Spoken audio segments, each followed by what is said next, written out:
Shut up and sit down. Hi guys, it's Dodge from Bigmeks Workshop and Paint Studio, and as asked in February, we are doing some Guild Ball characters. So we're going to start off today with Harry the Hat from the Union team. And this is one of Andy's Guild Ball figures, and he's trying to do a Suicide Squad sort of theme going on. He already did Harley Quinn, and I ended up going for a Riddler sort of colour scheme, so they're going to be using lots of greens. Started off by priming in black, and we also went over him with a Wolf Grey by Vallejo model colour. Now we're going to go over him with a very thin coat of Sick Green by Game Air Vallejo, and we're going to build up those layers. We started off with the two primers and two colours so we can get a zenithal lighting effect, because these models really benefit from having, the lighting from the top, especially with the top parts. Really going to bring some colour in, and built up that same colour with a couple of layers. As you can see, it takes time if you thin it down, but the zenithal lighting and the lighting from the underneath starts to show through quite well. I've got a bit of a cold, so I apologise if you can hear me sniffing in the background. Once we've done that, we're going to tone all that in by giving it a wash. This colour is a Warpainter colour, Army Warpainter ink green tone.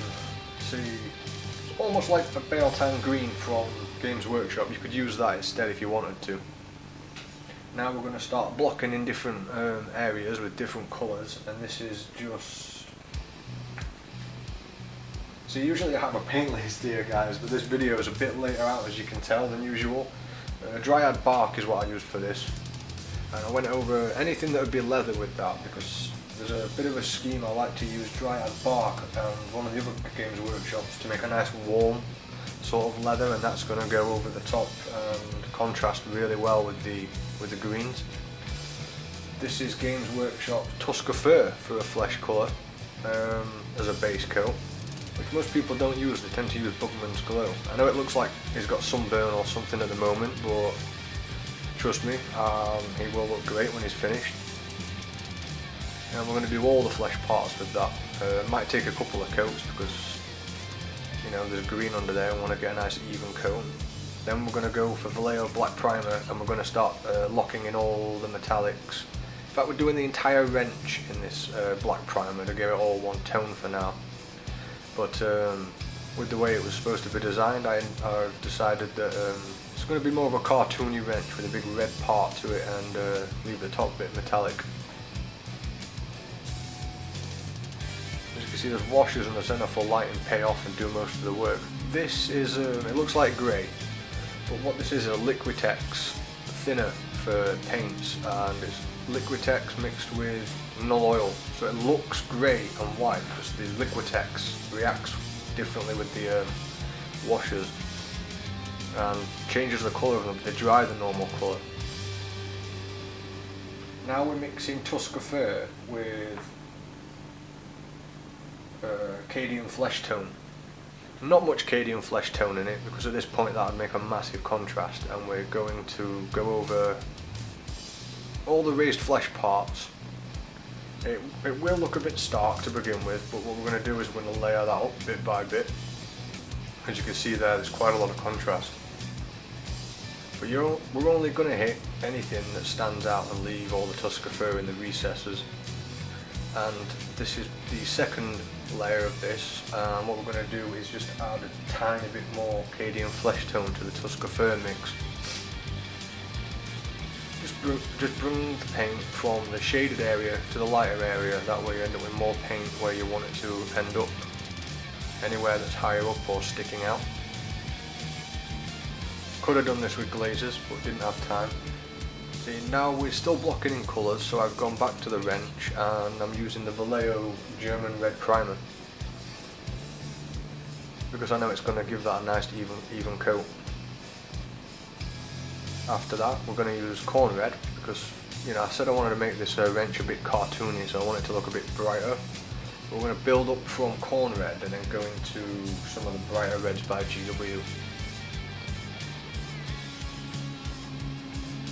As you can see, that's a much brighter red at this point in contrast to everything else. Now we're using game colour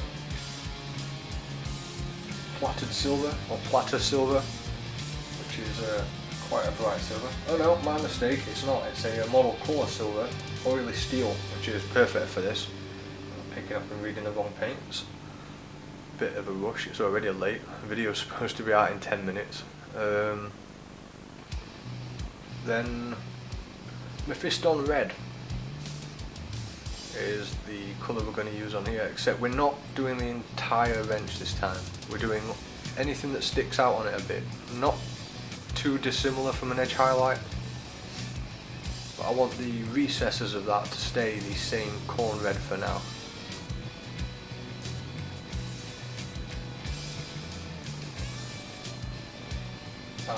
And for all the cloth, including the Molotovs that he has on his side, we've been using VX88, which is a very yellowy brown sort of colour, but when you start building up all the light colours over the top of that, that really starts to look like natural cloth.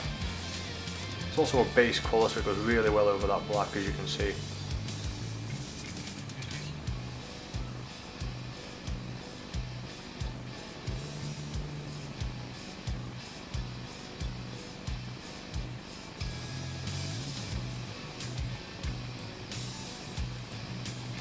Now this is again a Liquitex mix, and this is why you shouldn't worry about the contrast of colour too much on the flesh. It's Liquitex mixed in with a small amount of Caraburn Crimson and a little bit of Rakarth flesh. As you can tell, it's not too stark on the model, it just starts to bring more flesh colour to it. Now we've gone for a bit of Zancre dust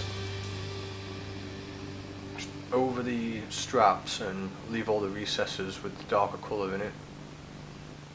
See, what we started doing on this video, instead of what we do in the other ones, is blocking all the colour and then working on the highlights in the next step. So the highlight for this is Gawthor Brown, which makes a very rich leather colour, as you can see.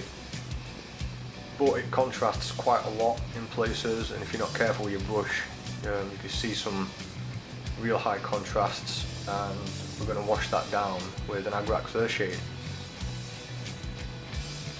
Now that's done, we're going to wash the metal bits down with a bit of Nuln Oil. You see all them shades and everything are starting to pay off now. I've never actually painted any of these Guild Ball figs before, but I really enjoyed painting these because the sculpts are they're just amazing. The creases and everything on this character are in exactly the right place. This is pretty much Cadian flesh tone on its own by this point, with a tiny bit of Tusker fur in it. So we started with Tusker fur, adding a little bit of Cadian flesh tone. Now we're coming out the other side for the flesh, and it's Cadian fur with a Cadian flesh tone, sorry, with a touch of Tusker fur. At this point, we're just getting anything that's higher up on the model. Not just sticking out, but the hands obviously are going to be lighter because we're doing zenithal lighting. And as it gets lower and lower on the model, it's darker. This is just a bronze from the Leo game colour. It is bright bronze.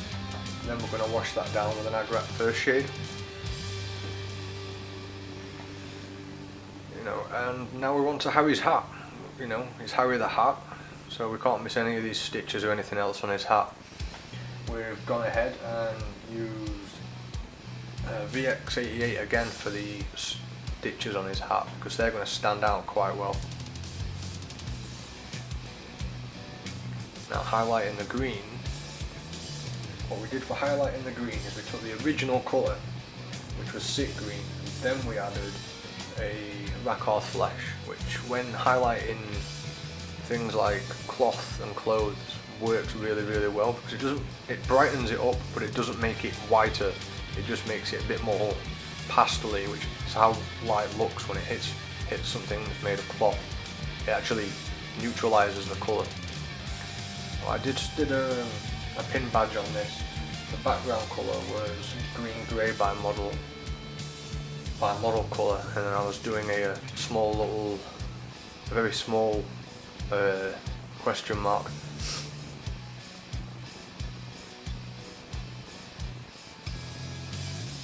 And at this point we've stopped using those other two flesh colours and we're putting on a tiny bit of Kislev flesh. And now we're going to highlight the wrench using Wazdaka red. Just edge highlighting that, as you can see all these final highlights, they really start to pick everything out.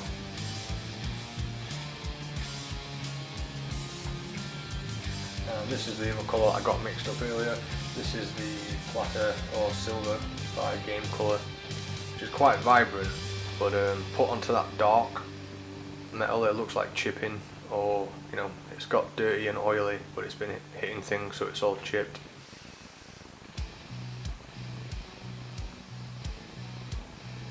Again, we're just adding a little bit of Zandri dust, highlighted up with Rakar flesh, because it's a brilliant colour for highlighting anything. Mix them together with the original base colour. You can see that goes on really nice, and it's a very subtle highlight. And just to finish Harry's hat off, we've gone ahead and used, purple did we use? Xenos purple. Zarius purple by Games Workshop, to go around that strap and make his hat stand out even more. Then we highlighted that with a Demonite hide.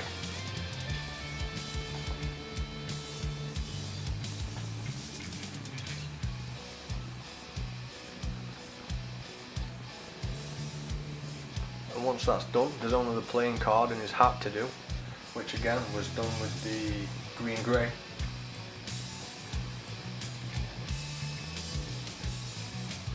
I really enjoyed doing this. I think he came out pretty well, but as you can tell by this video, it was a bit more rushed than usual. And if you like this video, then hit like. Don't forget to share with your friends, because that's really important to us, that we get more people, you know, that might be missing out on the channel getting involved. And hit subscribe if you're not subscribed already, because we're going to come out with a lot more stuff. I'll be doing a few more of these for February, and if you've got any recommendations or something else you'd like to see, just drop us a comment. We try and get back to everybody. I mean, I think it was Jinx asked for this, and then we did it in a couple of weeks later. So, right guys, that's all for this week. I'll see you next week.